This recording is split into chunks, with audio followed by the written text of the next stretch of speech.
তখন আমার বয়স 18। গরমের ছুটিতে নারায়ণপুর গ্রামে গেছি বেড়াতে, আমার একমাত্র মাসির বাড়িতে। আমার মাসির নাম রীতা দেবী। মাসির বয়স তখন 39। মেসো মিলিটারিতে চাকরি করে, বর্তমানে উনি কাশ্মীরে আছেন। মাসির কোনো বাচ্চা কাচ্চা হয়নি, তবে প্রতিবার মেসো এলে চেষ্টার কমতি রাখেন না। এবারও তার ব্যতিক্রম হয়নি। গতকালই মেসো ছুটি শেষ করে চাকরিতে গিয়েছে, আর আমি এলাম আজ দুপুরে। মাসিদের বাড়িটা নদীর পাশেই, একতলা একটা বাড়ি, সামনে একটু উঠোনের মতো, চারপাশে পাঁচিল দেওয়া, পেছনে কলঘর, 3 দিকে টিনের ঘেরাও, আর সামনে একটা পর্দা টাঙানো। আমি মাসির বাড়িতে ঢুকে মাসি মাসি বলে চেঁচাতে লাগলাম। কোনো সাড়া পেলাম না, তবে ঘরের দরজা খোলা দেখে আমি ঘরে ঢুকে জামা বদলে নিলাম। হঠাৎ পেছন থেকে মাসির ডাক শুনতে পেলাম, বাবু তুই? আমি ঘুরে তাকাতেই অস্বস্তিতে পড়ে গেলাম। মাসি একটা কালো পেটিকোট আর বুকে একটা লাল ভিজে গামছা জড়িয়ে দাঁড়িয়ে আছে। বুঝতে পারলাম মাসি স্নান করছিলেন, আমার ডাকে চলে এসেছেন। মাসি এবার সামনে এসে বেশ অভিমান করেই বলল, এতদিন পর বুঝি এই পরমুখী মাসিটাকে মনে পড়ল তোর? আমি আমার মা বাবার একমাত্র সন্তান। মাসি আমাকে নিজের সন্তানের চেয়েও বেশি ভালোবাসে, অথচ এই মাসিকেই দেখে কেন জানি আমার অদ্ভুত অনুভূতি হচ্ছিল। আমি বললাম, এতদিন পর এসেছি তো কি হয়েছে, এবার অনেক দিন থেকে পুষিয়ে দেব, দেখো পরে আবার আমার জ্বালাতন সহ্য না করতে পেরে তাড়িয়ে না দাও। তুই যত পারিস আমাকে জ্বালাস, তাতে আমার আপত্তি নেই, যা তুই হাত মুখ ধুয়ে আয়, আমি তোর খাবার দিচ্ছি। এই বলে মাসি তার ঘরে গেল কাপড় পরতে। আমি কলতলায় গিয়ে হাতমুখ ধুয়ে বেরিয়ে আসতেই দেখতে পেলাম দড়িতে ঝুলছে কালো একটা ছোট পোশাক। সেটা যে মাসির তাতে সন্দেহ নেই। মাসিকে একটু আগে যেমন লেগেছিল, এখন এই শুকোতে দেমা ছোট পোশাক দেখেও তেমন লাগছে। আমি কাছে গিয়ে সেটা হাতে তুলতেই চোখে আটকে গেল। এমন সময় মাসির ডাক শুনে সংবিত ফিরে পেলাম। ছোট পোশাকটা দড়িতে ঝুলিয়ে আমি রান্নাঘরে গেলাম। খাওয়া দাওয়াটা ওখানেই হয়। খেতে খেতে মাসি আমাকে বাড়ির কথা জিজ্ঞেস করল, আরও অনেক বিষয়ে প্রশ্নও করল। আমি শুধু হ্যাঁ হুঁ করে উত্তর দিচ্ছিলাম। আমার চোখ বারবার মাসির সৌন্দর্যে আটকে যাচ্ছে। মাসি বেশ ফর্সা, একটু স্বাস্থ্যবান হয়েছে, তবে লম্বা হওয়ায় বেশ লাগে। তবে কলতলায় ছোট পোশাক দেখার পর থেকেই চোখটা বারবার মাসির দিকে আটকে যাচ্ছে। নীল শাড়িটাতে বেশ মানিয়েছে। আমি কোনো মতে খেয়ে ঘরে গেলাম। ঘরে শুয়ে পড়তে ঘুমিয়ে পড়লাম। সন্ধ্যা হওয়ার কিছু আগে ঘুম ভাঙল। মাসি আমাকে চা দিল, আর একটা চাবি দিয়ে বলল, যা চাটা খেয়ে নদীর ধার থেকে ঘুরে আয়, ভালো লাগবে। আর এই চাবিটা রাখ, আমি একটু মন্দিরে যাব। আমি চলে এলে তো এলামই, আর না এলে তুই এই চাবিটা দিয়ে তালা খুলিস। এই বলে মাসি বেরিয়ে গেল।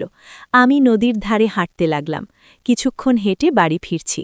একটু হেঁটে রাস্তার পাশে একটা গাছের আড়ালে বসলাম।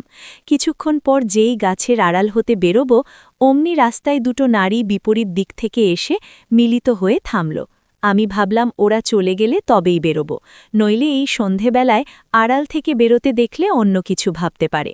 নারী দুটোর একজন মাসির বয়সী, আরেকজনের বয়স 45 হবে। তাদের কথা শুনে জানলাম বয়সে যে একটু বড় তার নাম গোপী, আর ছোটটা সীতা। আমি অগত্যা তাদের কথা শুনতে লাগলাম। গোপী বলল, হ্যাঁ রে সীতা, এই সন্ধেবেলায় কোথায় যাচ্ছিস?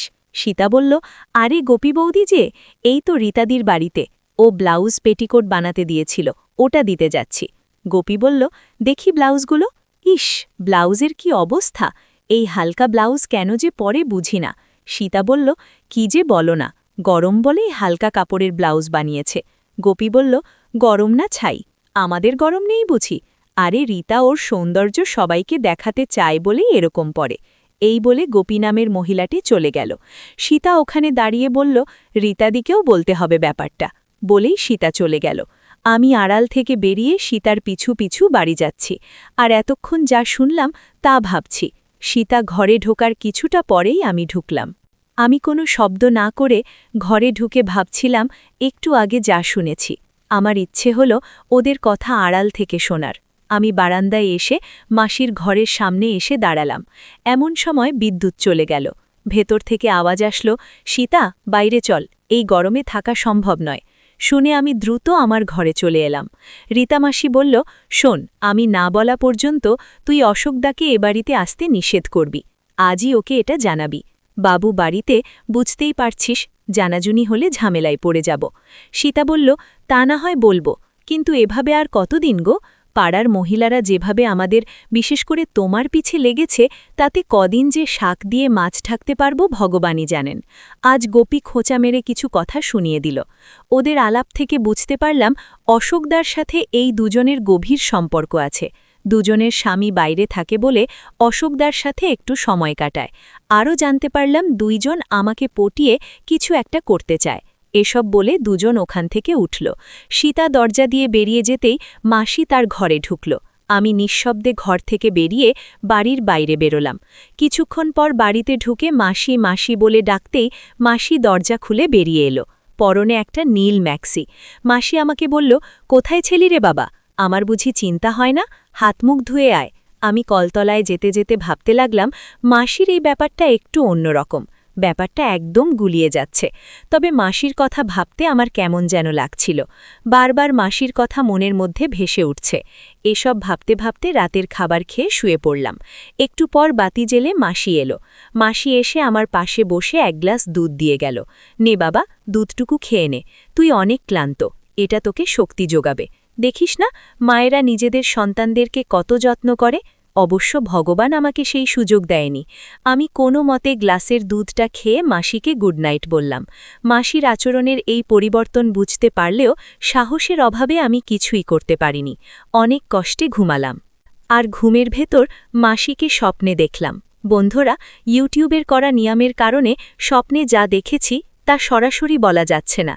তোমরা কমেন্টে দেয়া লিঙ্ক থেকে আমার ওয়েবসাইট ভিজিট করো, সেখানে একদম খোলামেলা গল্প দেওয়া আছে। পরদিন ঘুম থেকে উঠতে উঠতে প্রায় 11টা বেজে গেল। আমি ভাবলাম এখনই স্নান সেরে ফেলা দরকার। আমি স্নানঘরে যেতেই মাসির শুকোতে দেওয়া ছোট পোশাক নজরে এলো। তার মানে মাসি একটু আগে স্নান সেরে ফেলেছে।